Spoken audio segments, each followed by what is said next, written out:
ipagkaloob mo sa mga tao ang dapat gampanan sa daigdig na ito. Ipagkaloob mo sa mga maglalakbay sa pamamagitan nitong mga sasakyan ang paghilap sa kaligtasan ng tanan sa kanilang pagparoon sa gawain o sa paglilibang. Iyong ipadamang si Kristo kasama sa daan bilang Panginoong nabubuhay kasama ng Espiritu Santo magpasawalang hanggan. Amen. Ng pagpaspas o Panginoon, ikaw ay nagsakbal sa pagmamayon at bayan, nagkaloob ng mga biyaya at pagpapala. Pagpalain mo ang mga sasakyan ito, ikatalitin at ikalagintod sa iyong pagkakilan.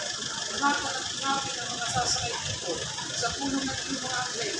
Ligtas sila sa pangalan at sakilan sa pamamagitan ni Yesu Kristo kasama ng Espiritu Santo magpasawalang hanggan. Maraming salamat sa pagkakilan sa ating ang kaalitan. Sa ating ang loob mo sa iyong mga